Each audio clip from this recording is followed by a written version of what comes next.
Hey guys, tonight we wander into a forest where the shadows sway like dancers, and every tree trunk seems to hum with secrets older than memory.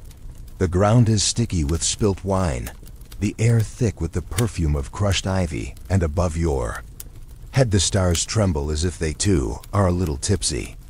Drums throb in the distance, flutes wail like laughter echoing through a cave, and torches bob closer and closer until you realize you are not alone far from it. You're stepping into a festival where reason takes the night off, where masks hide names, and where desire itself becomes the law. Your heart kicks faster, because the man leading this carnival of chaos is Dionysus, god of wine, madness, and divine abandon. And you probably won't survive this kind of party unless you're ready to let go of everything you thought you knew about control. So before you get comfortable, take a moment to like the video and subscribe, but only if you genuinely enjoy what I do here. And let me know in the comments where you're watching from and what time it is. I love knowing which corner of the world is slipping into dream with me.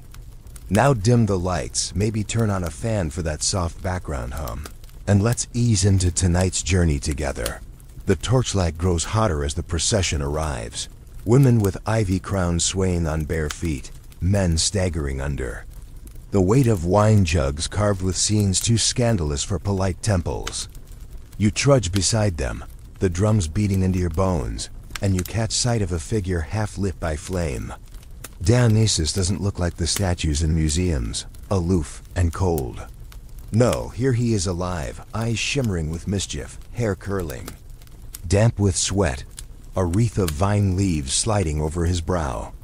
His robe, dyed deep indigo, clings as though it has soaked in both sea and wine, and when he laughs it cuts through the noise like a knife dipped in honey. He raises a cup and the crowd shouts back his name, each voice desperate to be heard, desperate to drown in his promise.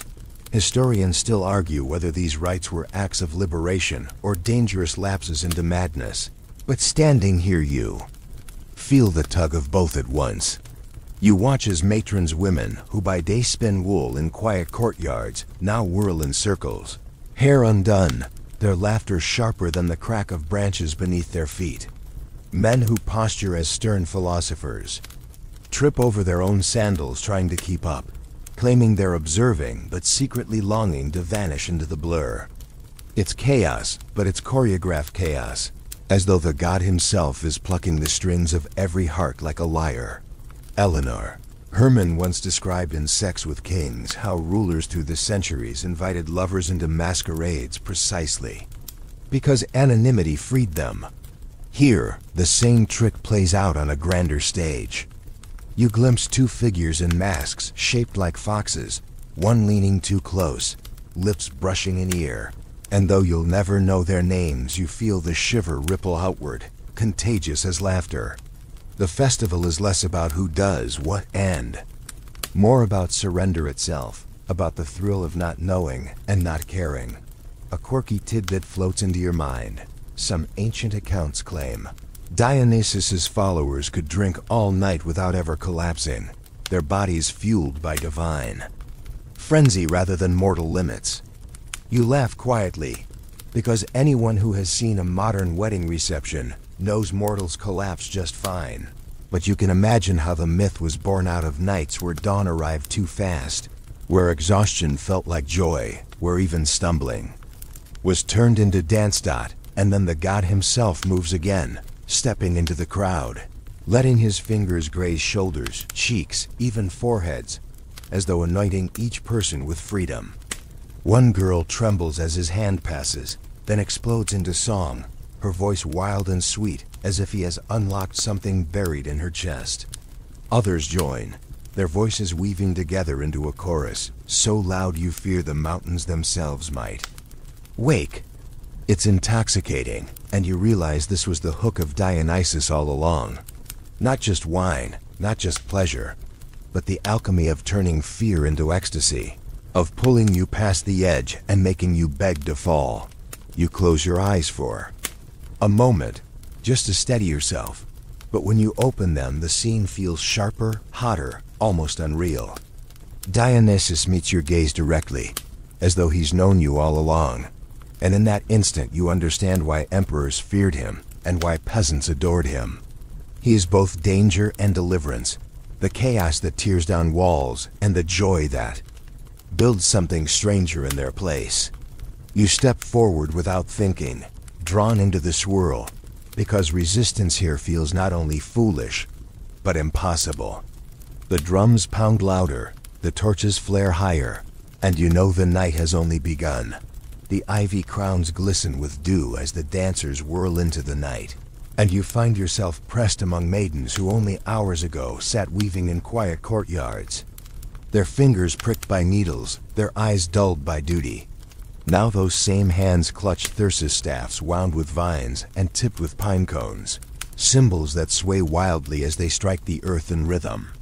Their hair is unbound, falling like rivers over their shoulders, and in the torchlight every strand gleams bronze, copper, or jet.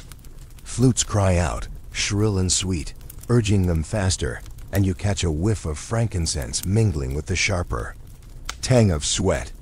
You realize you are watching transformation, the small silences of their lives cracking open into something fierce, something that even husbands and fathers would not recognize if they stumbled upon it. One girl throws her head back and screams, not in fear but in something halfway between joy and defiance, and the others answer her cry until the whole grove shakes with their voices. Historians still argue whether these Bacchic rites were a path to liberation or simply a license for chaos, but the evidence left behind tells a story of women who found themselves in the frenzy. You think of Eleanor Herman's account in Sex with Kings, of queens who arranged masked balls where their lovers slipped through shadows, their power resting in the anonymity of desire. Here, in the dark woods of Dionysus, the anonymity is even stronger. Faces blur in torchlight, names vanish beneath masks of ivy, and the thrill lies in being both everyone and no one. You can't help but imagine a maiden who by day lowers her eyes in submission, now laughing in the face of a stranger who dares to look too long, daring him to chase her across the hillside. There's a story Peter Webb once mentioned of a Roman noblewoman who slipped into a Bacchic procession under disguise, dancing barefoot until dawn and vanishing before her family even noticed she was gone. Did she meet someone in the shadows? Did she share wine with a stranger, or simply taste freedom in the pounding of drums? Nobody knows, but the very fact it was whispered centuries later proves it mattered. For you, standing here, it is impossible not to believe such moments happened over and over, a secret current of rebellion running beneath the marble calm of Roman streets. And then there are the quirky details that make you grin even as the music thrums in your chest. Some ancient writers claim the Maenads, those wild women of Dionysus, could milk trees and coax honey from stones when possessed by his spirit.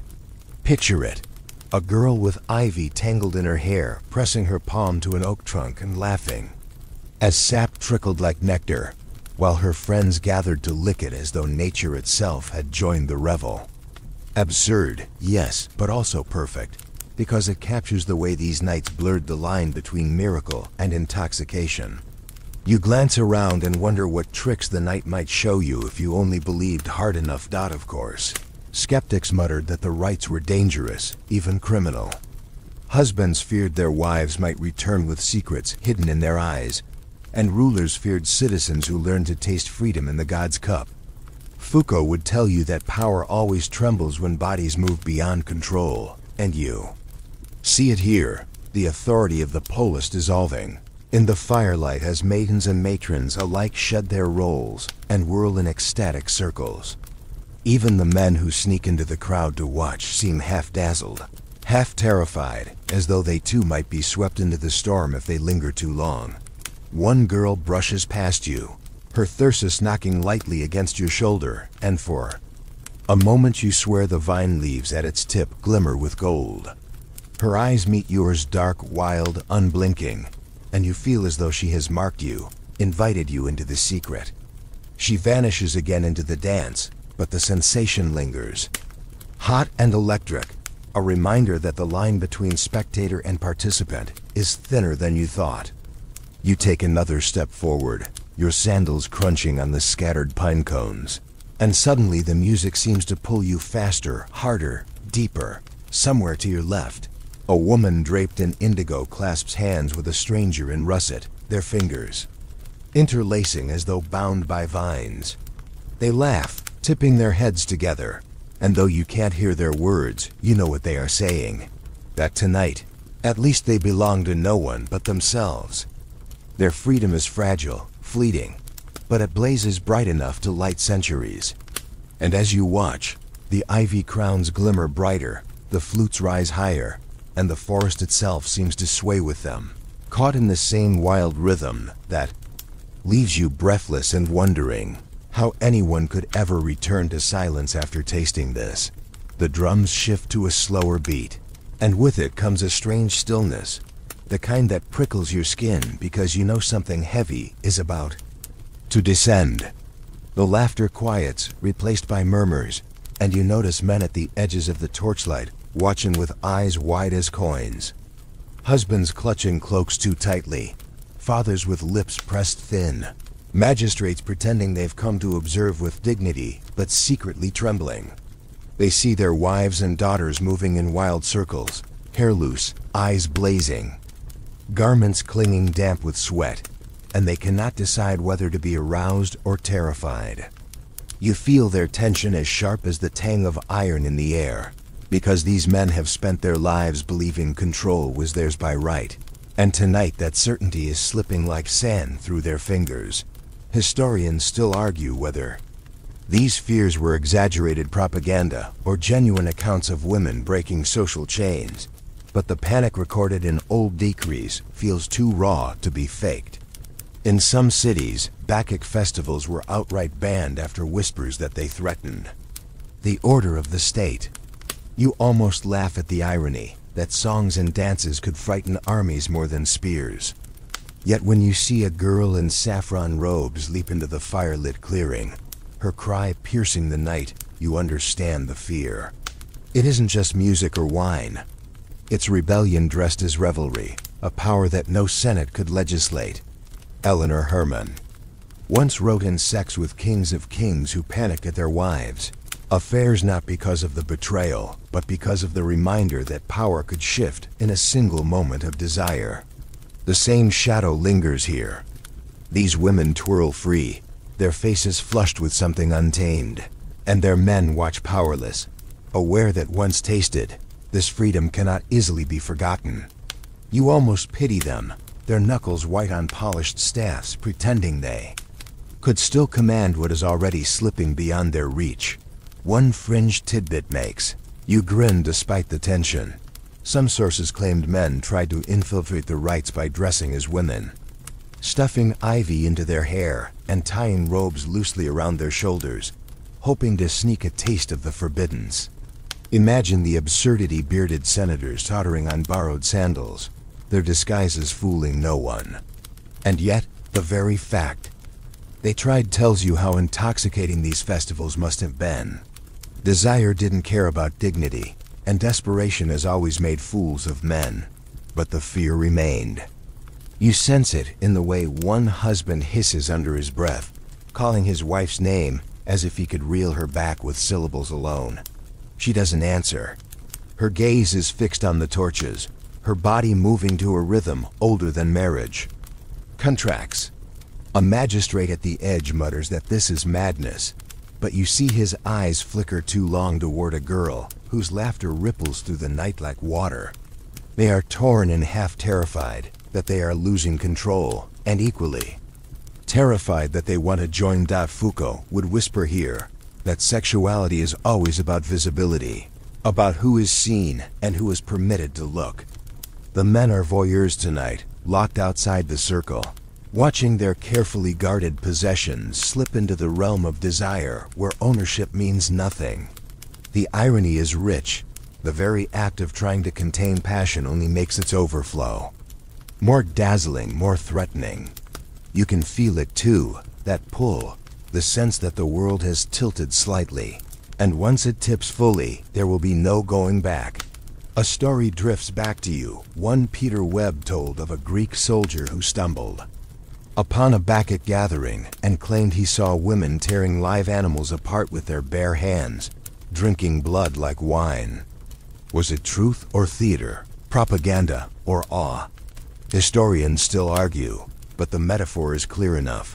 Men saw women grasping power in a way that felt primal, terrifying, and entirely outside the rules of their world. Maybe the animals were real.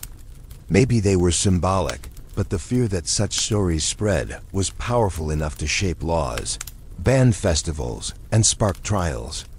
You shiver at the thought, even as the flutes continue their shrill song. The night presses heavier. The women keep dancing, their shadows leaping high against the trees, and the men hover like moths at the edges, both drawn and repelled by the flame. You can almost hear their thoughts, what happens when dawn comes, when the drums fade, when their wives look them in the eye with secrets they cannot name. The festival is not just a night of abandon. It is a crack in the order of the world. And the men know it. You glance at them one last time, their faces pale in the torchlight, and you realize they are not really afraid of the god, or the wine, or the music. They are afraid of change, and tonight, under the gaze of Dionysus, change is already here. The torches sway low, casting long fingers of flame across the grove, and suddenly the air feels thicker, charged, as though the very trees are holding their breath. You step into the shadows where the music softens and the laughter dims, and here the festival changes its rhythm. No longer the frenzy of dancing circles, but something slower, more intimate, where the wildness funnels into whispers and touches. Beneath the cypress trees you glimpse masked figures moving closer, ivy crowns brushing against shoulders, silk robes sliding in the dew. The groves become chambers without walls, each path a secret corridor where strangers lean toward each other, with the urgency of people who know the night is brief.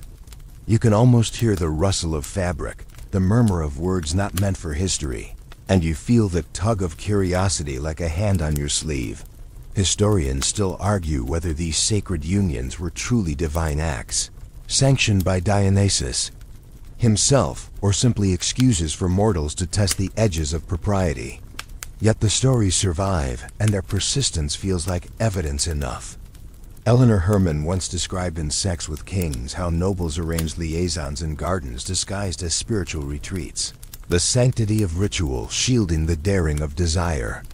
The same theater plays out here. Lovers slip behind laurel bushes, not with shame but with the boldness of those who believe the god is watching and approving. Imagine the thrill, to kiss a stranger beneath a moonlit vine and call it holy, to let the boundaries between mortal and divine blur until they dissolve entirely. One tale Peter Webb shared lingers with you now, about a woman who claimed she had been embraced not by a man but by Dionysus himself during a Bacchic night. Was it madness or the ultimate fantasy of power and passion entwined? The debate still flickers in the margins of ancient texts, but you can feel how real it must have seemed in the fever of the grove. Perhaps she believed it utterly. Perhaps she didn't care whether it was truth or dream. In that moment, the sensation was everything. And then there's a fringe tidbit so bizarre you almost laugh. Some accounts claim participants wore animal skins during these rites, not just for costume but to blur their humanity, to step into a space where lust and instinct ran together. Picture it: one man draped in a lion's pelt, growling playfully as he pressed against a woman crowned with ivy, both of them pretending they were less than human or more. It sounds absurd, like an ancient masquerade party gone rogue. Yet you can see how intoxicating it must have been to shed the heavy weight of identity and become, for one night, something wild. The groves echo with flute notes now softer, lower, curling like smoke around the figures moving in pairs. You watch as a girl in teal silk reaches for a stranger's hand, guiding him toward a fountain rimmed with moss. Their fingers twine like vines, their eyes reflecting the torchlight. And you know whatever happens next will ripple through the rest of their lives. Perhaps tomorrow they will pretend it never happened. Perhaps tomorrow they will seek each other again. But tonight it belongs only to them and to the god who smiles from the shadows. Foucault would remind you that what you see here is less about lust than about power. About people stepping out of roles enforced by marriage, status, and law. 2. Lie with a stranger beneath Dionysus's gaze was not just indulgence. It was rebellion gilded as ritual. These unions, fleeting and risky, were cracks in the marble of the social order. And once you glimpse a crack you cannot stop looking for more. You sense the danger of it, the thrill, the way it makes your pulse quicken even though you are only watching. And then, as if to prove the point, the music swells again, and a pair of masked figures embrace so boldly in the center of the grove that even the torchbearers cheer. Their kiss is defiant, a proclamation that this night is theirs, and the crowd's roar rises to meet it. You feel the pull in your own chest, the strange mixture of envy and awe, and you know why these festivals were feared. It wasn't just the wine or the frenzy, it was this, the simple, unstoppable truth that desire, once given permission to speak, never returns to silence willingly. You step back, the ivy brushing your shoulders, and realize the grove is alive. With stories you will never fully know, some sacred, some scandalous, all unforgettable. The torches flare brighter, the drums quicken once more, and you understand that the night is not finished, it has only deepened, pulling you further into its labyrinth of divine desire. The air tastes of ash and honey as dawn teases the horizon. Yet inside the city walls, the revels burn hotter than the torches. You stumble from the groves into marble streets, and hear the mood shifts again. Still wild, but louder, bolder, spilling into spaces where power normally wears a stiff face. Philosophers perch on stone steps, their scrolls forgotten, shouting warnings that drunken ecstasy corrupts the soul. Priests raise their hands, claiming the rites mock the gods instead of honoring them. Magistrates thunder about law and order. And yet for every voice lifted in protest, 10 more rise in song, their chants drowning out syllables of reason until the whole forum quivers with laughter. You can feel the tension sharpen, as if the entire city is caught between two worlds, one that clings to its marble columns, and one that longs to dance until those columns crumble. Historians still argue whether the Bacchic festivals were suppressed because of genuine crimes or because authorities feared freedom itself. The Senate decrees read like desperate parents scolding children who won't sit still. Lists of prohibitions, punishments, threats, yet even in the act of banning they reveal how little control they had. You grin at the irony.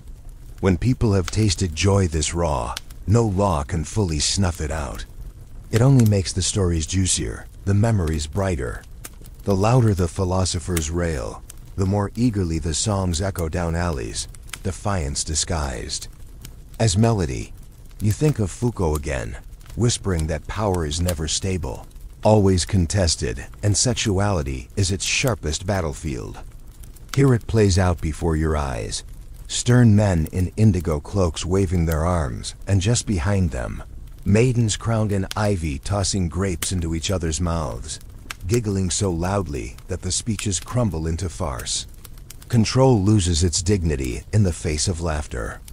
You almost pity the skeptics, their faces reddening as they try to shout down music, as futile as spitting into the wind.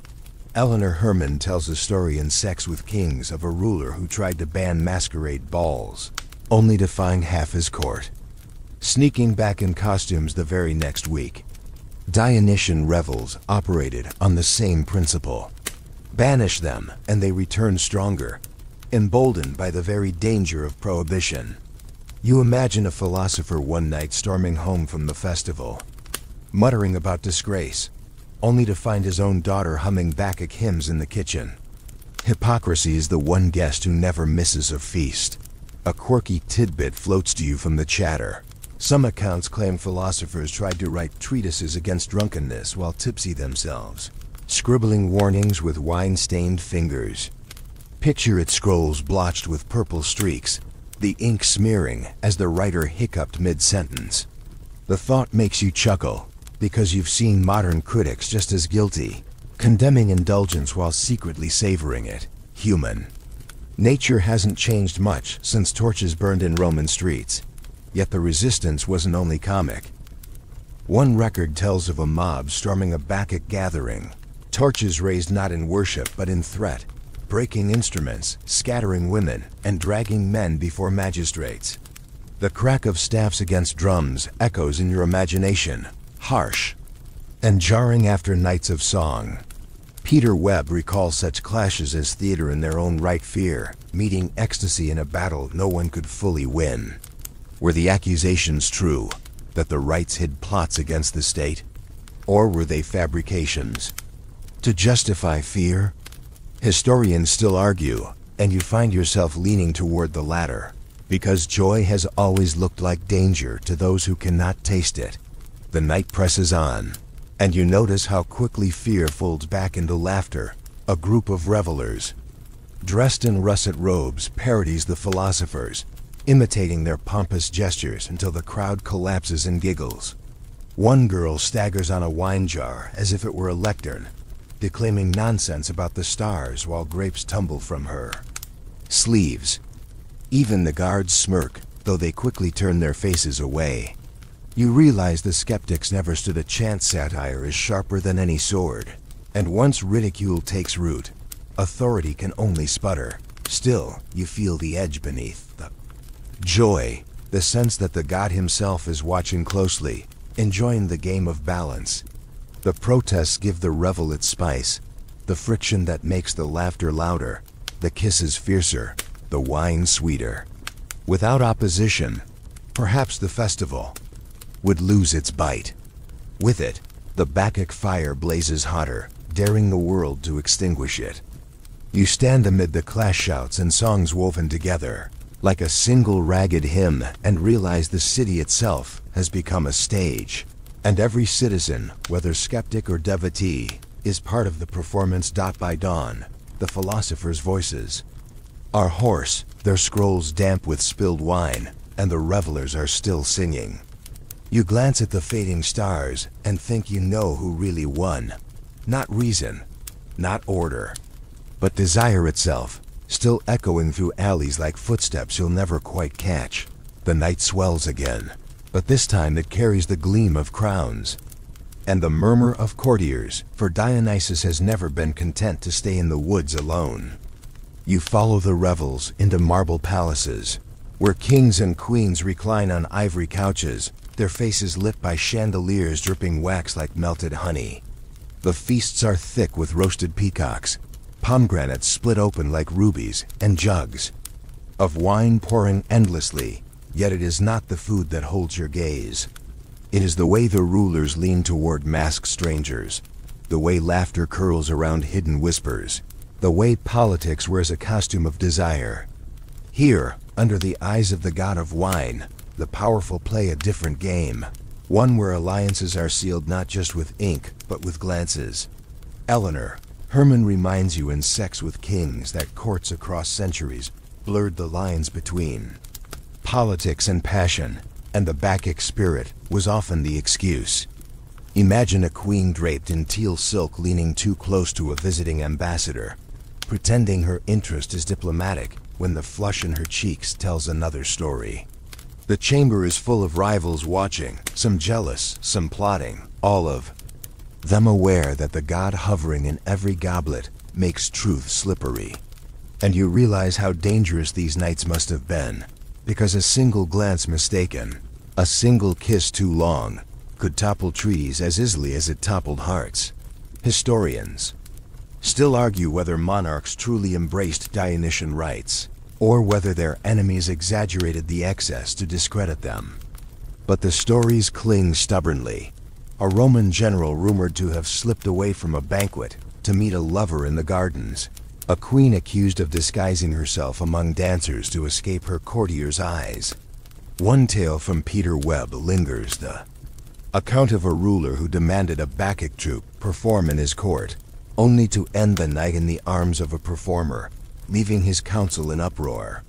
Whether true or embellished, the rumor was enough to ripple across the empire, proof of how tightly the gods' festivals were tangled with power. And then there's the quirky detail that makes you smile. In some courts, professional jesters were hired not to entertain with jokes, but to lead mock Bacchic parades through the banquet hall, shaking ivy-covered staffs and pretending to bless guests with divine frenzy. Picture a king, half-drunk, laughing as a clown crowned him with grapes, only for whispers to spread later that the blessing was real, that the ruler had yielded to the god. The absurdity only deepened the allure. Was it theater, or had the mask slipped too far?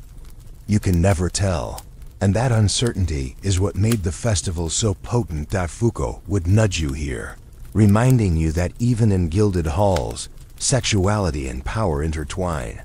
The queen's flirtation was never just about lust.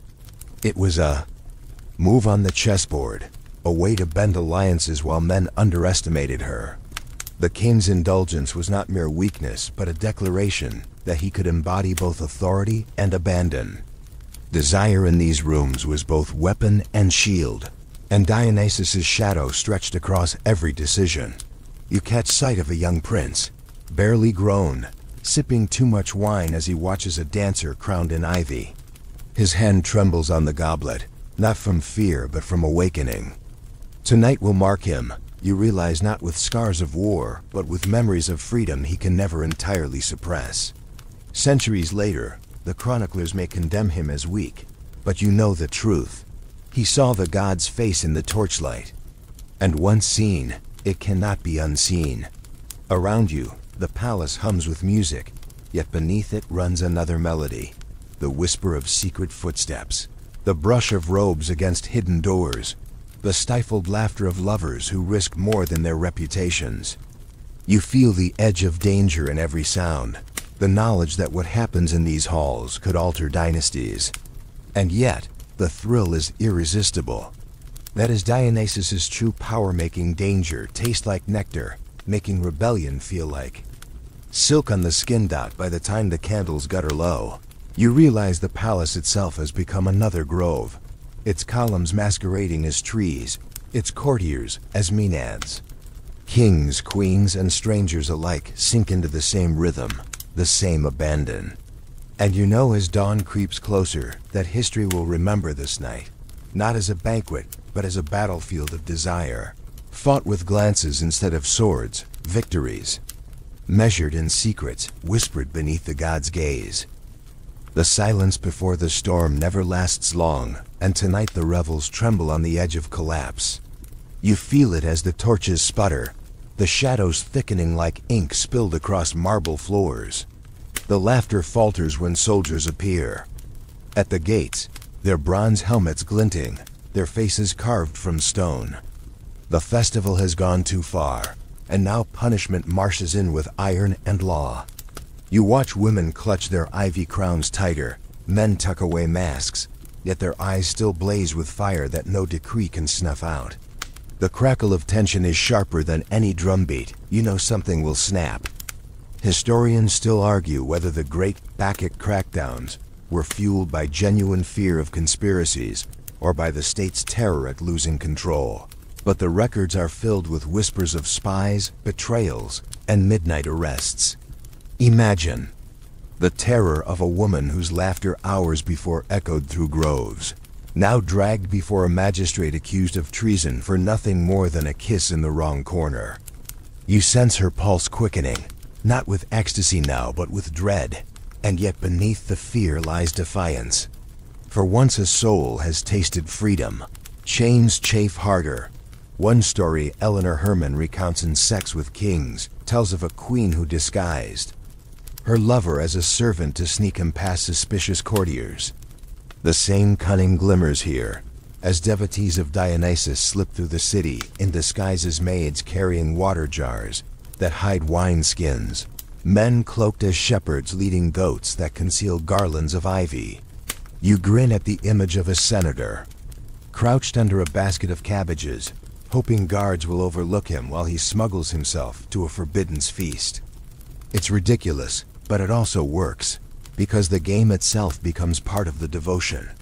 A fringe tidbit tickles your thoughts. Some say devotees smeared their faces with wine dregs or ashes to appear unremarkable, blending into crowds as though invisible.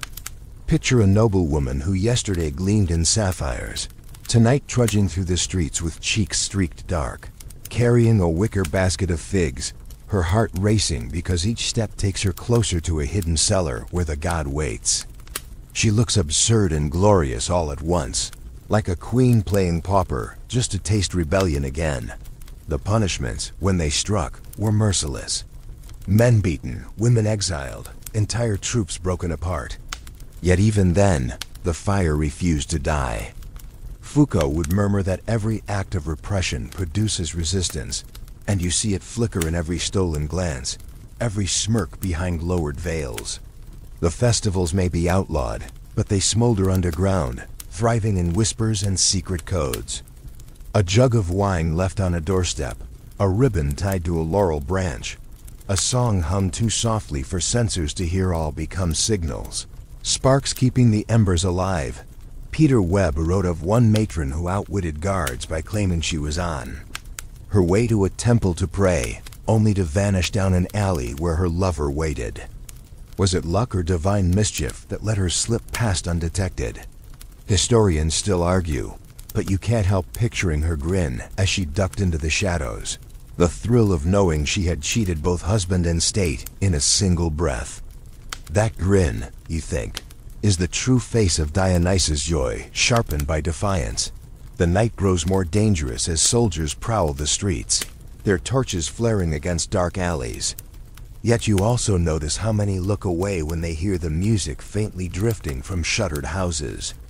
Perhaps even the enforcers feel the tug, unwilling to crush entirely what secretly tempts them. You feel the duality pressing in, law and laughter, punishment and pleasure, both marching side by side through the city's veins. The thrill lies exactly there, in the gamble of whether tonight ends in ecstasy or chains. And as you watch a group of women slip past the guards, their robes tucked up, their eyes glittering with mischief, you realize the story is never about repression winning. It's about how desire finds cracks in marble walls, how rebellion hides in plain sight, how even when silenced, the song hums beneath the floorboards. You catch yourself smiling, because you know what the rulers never understood. You can outlaw a festival, but you cannot outlaw longing. Tonight proves it again, every whisper of laughter rising through the dark like ivy climbing toward the stars. The torches burn low, but the stories refuse to fade, and as you step into the quiet, you sense that Dionysus has left his fingerprints on centuries. The festivals may have been crushed by decrees and forgotten by empires, yet their echoes seep through time like wine stains on marble, impossible to scrub out completely. You hear them in the chants of theater choruses, voices rising in masks and costumes that still carry the gods' wild laughter. You glimpse them in medieval songs that mock the powerful undercover of celebration, in Renaissance pageants where wine jugs and ivy crowns sneak back into polite art as if daring bishops to notice. Even now, the legacy lingers, dressed in new costumes but humming the same tune. Desire breaking chains, joy mocking authority, freedom flickering in the cracks of control. Historians still argue whether the Bacchic rites were ever as wild as the legends claim, or whether centuries of gossip inflated them into myths. Yet the fact that scholars must keep asking the question proves how deeply the tales burrowed into cultural memory.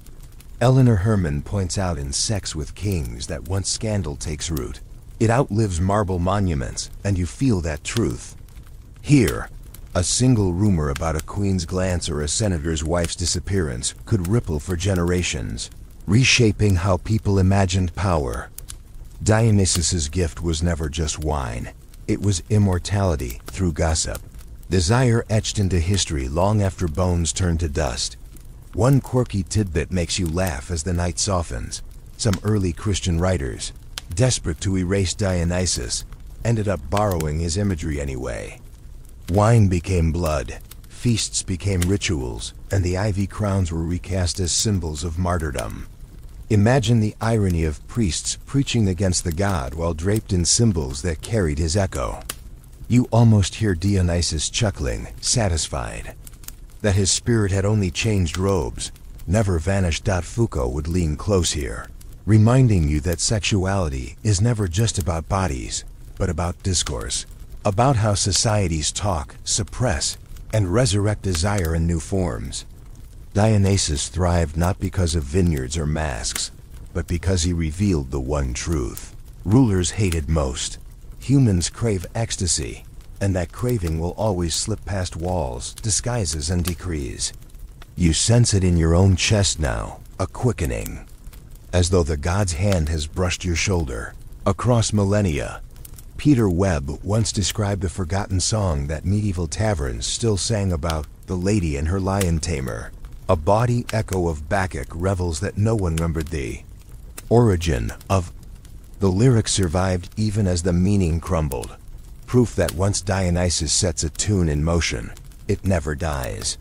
You grin at the thought of drunk merchants bellowing verses that were once whispered in sacred groves, their laughter keeping the god alive in the least sacred of places. That is his final trick, hiding immortality in plain sight, beneath jokes and melodies. And so you walk now through ruins that pulse with memory. Cracked amphitheaters where ivy crawls stubbornly over stone. Fountains clogged with weeds where once garlands floated. Walls still scarred with graffiti names paired with hearts, crude drawings of dancers and masks.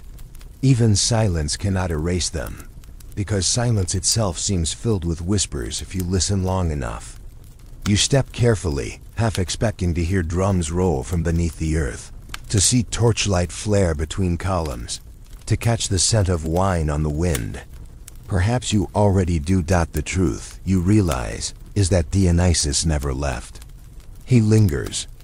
Wherever people laugh too loudly, wherever masks hide desire, wherever rules bend beneath the weight of joy. He is there in theater curtains, in carnival masks, in every festival where law pretends to frown but secretly smiles. He is in you too, right now, in the racing of your heart as you imagine ivy brushing your skin, music lifting your feet, laughter tugging you past restraint. The torches dim further, their flames sighing into smoke, and your breathing slows with them. The frenzy that crackled through the night softens into a hum, a memory pressing gently on your temples. You feel the women recline once more, jewels slipping from their hair, eyes closing in the hush. The gladiators, the kings, the philosophers, all fade into shadows, leaving only the rhythm of your own breath. The wind moves through ruined arches like a lullaby, carrying the last fragments of song into the stars. And you know the games are over, the scandals soothed, but the desire they carried will outlive everything, even you. Close your eyes and let the echoes settle, warm and safe, because Dionysus always promised joy at the end, even if the joy is simply rest. End of script. Sweet dreams.